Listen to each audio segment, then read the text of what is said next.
moms and dads, it's me again. I just wanted to take some time. I know that you guys are all at home. I know that often we can send activities for you to do, and then you get stressed out because at home you don't have the same things that we have at school, and we have full access to them.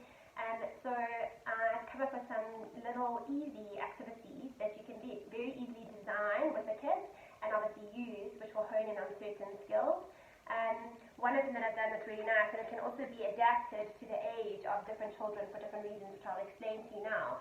But all you really require is a permanent marker and a cereal box and some scissors, and yeah, that's pretty much it. So put the cereal box open lid on the side so that you could have the brown side on the inside, and then made up my own little template by cutting it out of one of the sides.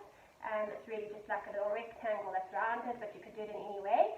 And then what I did is that I wrote numbers from 1 to 10 on all the different cards, and then matching ones, I've done the dots of the numbers on them. And so it's quite a nice way, so you can use it in different ways. You can put all the dots down, not in order, and see how quickly your child can match the corresponding numeral, so number 1 to 1 dot, and vice versa all the way up to 10, how quickly they can match it.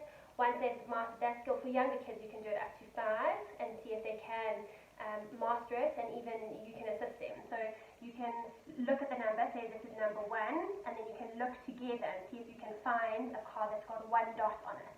And then number 2, 2 dots. For older kids, and they are obviously like siblings and stuff in primary school, you can then do it with higher numbers. You can have cards with a sum on it that says like with times tables, like 5 times 4, and then you have to find the corresponding answer. You can also do it for like sight words and try and see if you can make, you can play snaps and try and find the corresponding words.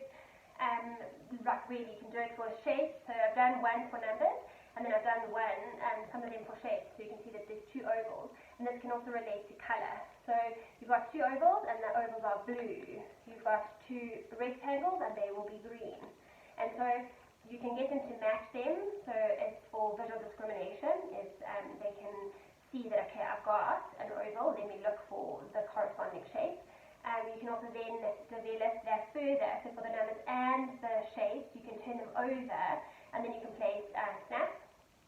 For any of you that aren't familiar with snap, what it is obviously you have 2 exactly the same, 2 cards that are exactly the same. You turn them all over, shuffle them, and then each person has a turn, and you pick up 2 cards. If they match, you say snap. If they don't, you turn them back over, and it's really, really good for visual memory as well, because they need to remember where the cards are that they place and turn back over. So if they had a square and a circle, and they turn them over, and the next one they turn over another square, they need to then remember where the other square was that they picked up first. Same with the numbers and things like that. And that's just from a cereal box. And you can make them, and the reason we do it on the cereal box is just because it's a little bit more sturdy and thick, so they'll last and be a little bit more durable. So that's something easy to do. Another thing that I sent home was that egg carton counter with beans and stuff. You can use it with macaroni, pom-poms, anything you can think of. And I was talking about honing in on that pincer grip, which is really, really important. Something as simple as a peg that you would have for your washing line you can use, and you can use it to pick up pom-poms or macaroni, or even cooked macaroni is really, really nice. You can colour it, and they can play with it. They can write their names with the pieces of macaroni. They have to pick up the individual pieces with it, whether it's cooked or raw. For little kids, another nice thing is tongs. They have to be able to, they have to strengthen their hand muscles, because they have to open and close it. So that also builds the hand control and that pincer grip, as well as the hand strength for later for drawing, colouring, all that kind of thing. Then something so you can have, this is a chocolate tin, but you could have a formula tin or anything, and all that you would do is obviously once it's finished, empty it out, and then on this plastic lid you can see that I've got a bigger slot, like a smaller one, and then like really small ones, and basically I've just got different items like for posting, so it's really, really good for hand-eye coordination, for fine motor control. I've got different size straws and different size lids, so your child would have to look at this and decide what goes through what hole. So a straw is quite narrow, and that would go through the smaller hole. The smaller lid could obviously go through the bigger or the smaller hole, but then if they tried to put this bigger lid through the smaller slot, it wouldn't work. So it's also good to understand, like from spatial awareness, it's the same thing as like a shape sorter for perceptual skills, is that it can only go in if it fits. So if it's too big, it can't go through the small hole. So then what would you do? Which hole do you think it would fit in? And then they'd be able to show you that it would go through a bigger one. So different sized caps or bottles, some straws, really, really great. If you put it in a tin, you can always keep it.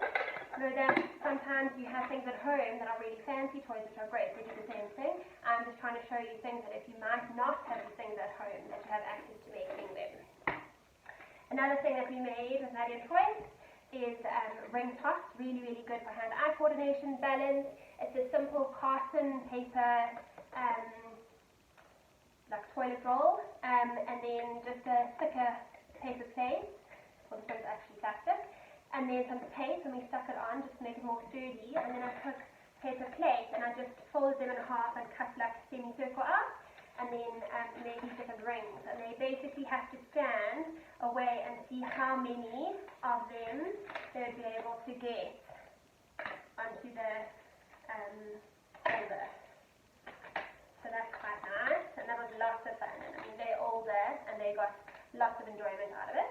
So that's another thing that you can do. So look at home, also play color games with them. See, you know, if they could identify their colors, say to them, go and find something red, go and find something blue, find something bumpy, find something smooth. Go and find one of daddy's shoes, one of mommy's shoes, and one of your shoes, and bring them here. Let's look at which one is the biggest, which one is the smallest, who do they belong to. In the kitchen, look at different dishes. If they've got their own plastic dishes, say this dish belongs to who, what plate do mommy and daddy eat on. In the kitchen, what are these things used for? Get them to find their toys, and on a piece of paper, get them to trace their toys. Really, really good to be able to use a stencil, so to take the little hand and guide it around and see if they can trace it.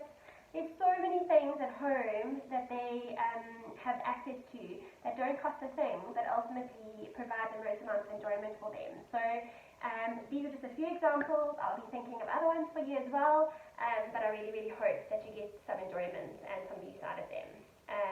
We are missing our kids terribly. I really wish that they could be with us here, but we're going to try everything that we can to try and provide different options for you guys to do at home, and we